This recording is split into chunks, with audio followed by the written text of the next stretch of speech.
Meunière হেসেলে সবাইকে স্বাগত। আজ আমার হেসেলে আছে চিকেন ক্লিয়ার স্টু। একদম ঘরোয়া পদ্ধতিতে ঘরে যা যা আছে তাই দিয়েই বানাবো। আমি 3টে লেগ পোর্শন নিয়েছি, কিন্তু যে কোনো মাংসর টুকরো দিয়েই করতে পারো, যে কোনো। খুব ভালো করে ধুয়ে নিতে হবে, রক্ত যেন কোথাও না থাকে। নুন আর গোলমরিচ দিয়ে ভালো করে মাখবো। 1 চামচ ভেজিটেবল অয়েল দিয়ে নেবে, তাহলে ম্যারিনেশনটা আরও ভালো হবে। এটাকে ভালো করে মেখে 15 মিনিটের মতন রেখে দিলেই হবে। এবার দেখাই তোমাদের কি কি সবজি নিয়েছি পেঁপে, নিয়েছি বিনস, আলু, দিতেও পারো নাও দিতে পারো, আর বেশ কিছুটা গাজর। এবার আসি মশলায়। 1 চামচের মতন গোটা গোলমরিচ, লবঙ্গ, ছোট এলাচ এবং দারচিনি। এটাকে একটু থেতো করে নেব, খুব বেশি নয়। আধ ভাঙা হলেই হবে, সরিয়ে রাখবো একটা জায়গা। মিনিমাম 2টো রসুন লাগবে। তোমরা যারা রসুন ভালোবাসো, গন্ধটা ভালোবাসো, তারা আরও একটু বেশি রসুন নিতে পারো। রসুনটাকে বেশ ভালো করে কুচিয়েছি। আর নিয়েছি একটা গোটা পেঁয়াজ ডুমডুম করে কেটে। 2 চামচ ভেজিটেবল অয়েলের ওপর ছেড়ে দিলাম ম্যারিনেটেড চিকেনগুলো। এটাকে ভালোভাবে আলতো হাতে খানিকটা নেড়ে চেড়ে নিতে হবে। একটু কালারটা চেঞ্জ হলেই আমাদের ভাজা শেষ। ভাজা শেষ হয়ে গেলেই দেব এর মধ্যে 1 লিটার জল। আজ আমার চ্যানেলে যারা নতুন আসলে তারা অবশ্যই ভালো লাগলে সাবস্ক্রাইব করো, লাইক করো এবং তোমাদের বন্ধুদের কাছে শেয়ার করে নিও।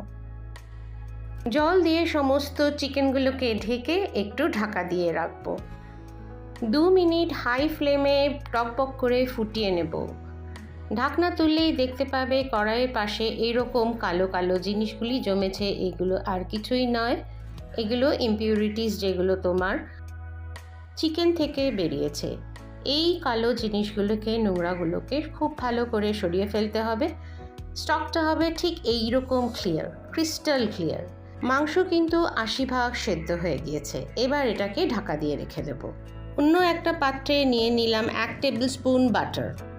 বাটারটা যেন পুড়ে না যায়, জ্বলে না যায়। গলে গেলেই দিয়ে দেব থেতো করা মশলা, রসুন কুচি, আর দিয়ে দেব বাটার। রসুনের গন্ধটা বেরোলেই দিয়ে দেব পেঁয়াজগুলো। পেঁয়াজটা অল্প একটু নাড়বো, কালার চেঞ্জ হবে না, তার আগেই দিয়ে দেব সমস্ত কাটা সবজিগুলো। থাকবে শুধু বিনস বাকি থাকবে, বিনসকে একটু পরে দেব। মিডিয়াম আছে এটাকে নাড়তে হবে বেশ খানিকক্ষণ। কাঁচা পেঁপের গন্ধটা একটু কমে গেলেই এর মধ্যে দেব নুন, স্বাদ মতো নুন দেব, আর বিনসটা। এবার বিনসটা দিয়েও আবার একটু নাড়ব। কোনো সবজিই কিন্তু ভাজা হবে না, শুধুই সাঁতলানো হলো। এর মধ্যে দিয়ে দিলাম আদা রসুন বাটা 1/2 চামচ। কাঁচা আদা রসুনের গন্ধটা যতক্ষণ থাকবে ততক্ষণ একটু নাড়ব। তারপরেই দিয়ে দেব এতে 1/2 লিটার জল দিয়ে আবার এটাকে ঢাকনা দিয়ে এই সবজিগুলোকে সিদ্ধ হতে দেব। এবার দেখে নেব সবজিগুলো সেদ্ধ হয়েছে কিনা।